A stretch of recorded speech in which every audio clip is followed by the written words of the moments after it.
Olá, meus amigos da Casa de Acolhida, como é que vocês estão? Meu nome é Priscila, eu sou a psicóloga e tenho vindo aqui, tenho estado aqui para conversar com vocês a respeito de alguns temas, agora em novembro, o tema escolhido para a gente conversar foi sobre doenças psicossomáticas. A gente já fez um vídeo que já saiu para vocês, e hoje eu vou dar continuidade em mais vídeos para falar sobre o assunto. Antes disso, mas como sempre, eu gostaria de pedir para que as pessoas que ainda não se inscreveram no canal do YouTube, que possam se inscrever, para que a gente tenha os vídeos curtidos, compartilhados por vocês, inclusive nas redes sociais também, no Facebook e no Instagram. Isso é muito importante para a gente, tá bom? Eu vou dar só uma retomada do que eu falei no primeiro vídeo sobre doenças psicossomáticas, tá? Para a gente poder continuar a conversar hoje. Então, o que seria o termo psicossomático? Psicossomático. Psico tem a ver com mente e somático tem a ver com corpo, corpo físico. Então, o termo psicossomático é um termo usado para fazer referência às patologias, às doenças que pertencem tanto ao grupo, tanto ao físico, quanto ao psicológico, quanto ao mental. Então, esse termo é usado para designar que essa doença que está sendo vivida por aquela pessoa tem a ver com essa conexão entre físico e mental. Então, as doenças psicossomáticas, elas afetam tanto o físico, a saúde da mente e a saúde do corpo, tá? Então, isso que mais ou menos eu falei na semana passada. E assim, dando continuidade ao assunto, o assunto é muito vasto, muito profundo, então tudo que eu falar aqui é um resumo, uma pincelada para a gente entender mais ou menos o que significa, porque está muito... na moda também a gente dizer a pessoa somatizou, a pessoa psicossomatizou alguma coisa, Então a gente precisa saber do que a gente está falando. É claro que na vida de todo ser humano, de todos, sem nenhuma exceção, é normal a gente se sentir mal, em decorrência de eventos ruins, eventos que trazem alguma angústia para a vida da gente, Então, por exemplo, se a gente sofrer um acidente de moto, se a gente passar por um divórcio, por morte em família, por bullying, brigas familiares, tudo isso é normal a gente se sentir mal por isso, Mas tem uma coisa que é diferente, quer dizer, quanto mais a gente alimenta, se nutre de lamentações, de pensamentos pessimistas, mais forte vai ficar essas emoções negativas na vida da gente.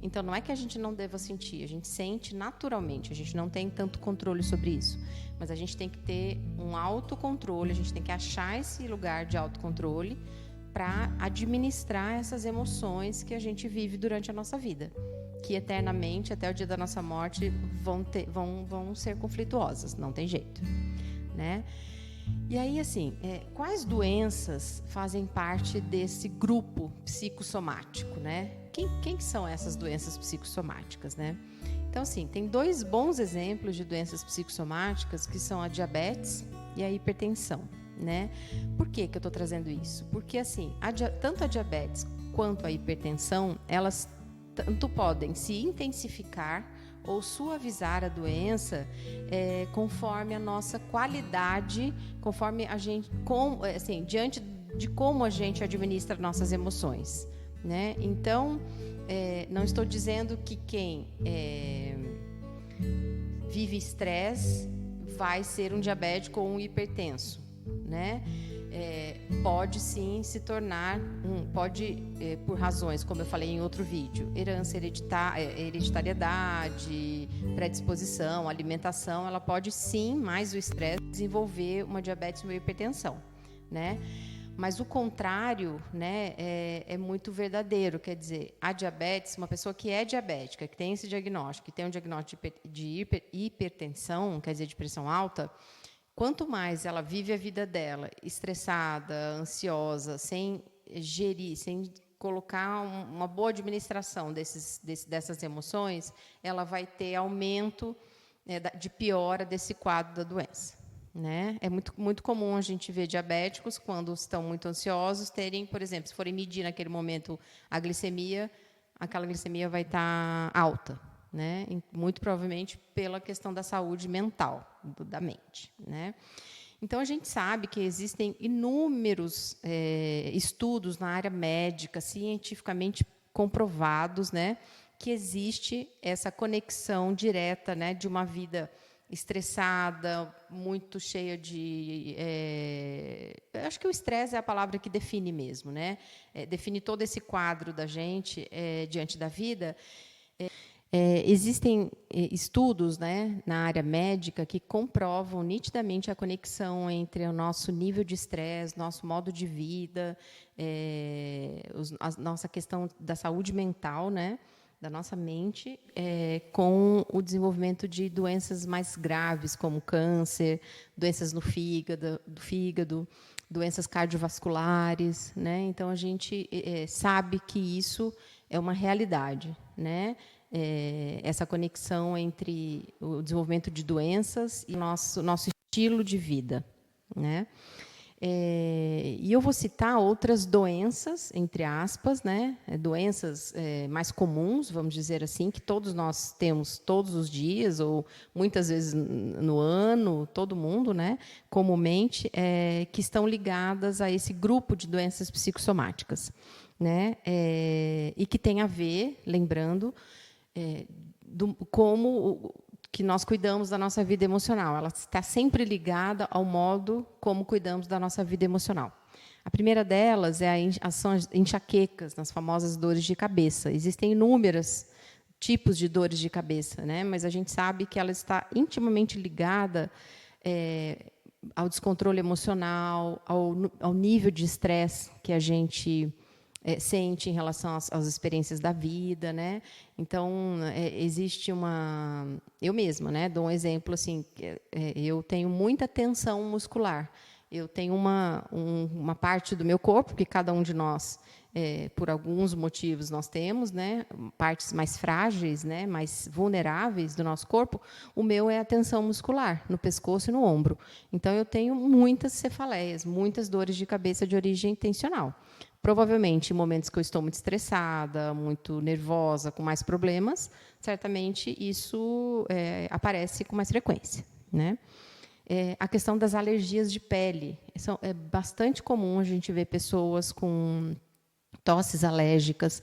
Eu atendi muitas pessoas no consultório com tosses intermináveis. Faziam exame, procuravam os médicos, faziam consultas, não recebiam diagnóstico nenhum, não tinha nada no corpo que pudesse justificar aquela tosse, né? Mas tinha a ver com um quadro emocional da vida da pessoa, né?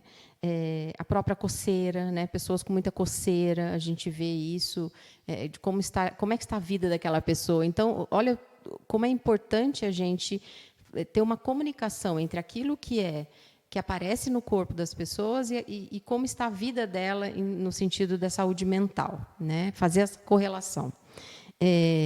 A gastrite, que é uma coisa muito comum nos tempos modernos, né? Quer dizer, todo mundo, eventualmente, já sentiu uma dor no estômago, ou até aquela azia, né? É claro, né? Vocês podem estar se perguntando, nossa, mas se eu comi uma feijoada, bebi muito, fiz alguma coisa, extrapolei, obviamente que você vai ter uma dor de estômago, né? Provavelmente, mas não é dessa dor de estômago pontual. Estou dizendo de quadros frequentes, né? Aquela coisa que não é pontual, é uma coisa que fica muito tempo, com uma intensidade muito grande, né? Então, a gastrite ela pode piorar muito o quadro quando o nível de estresse e ansiedade está muito presente.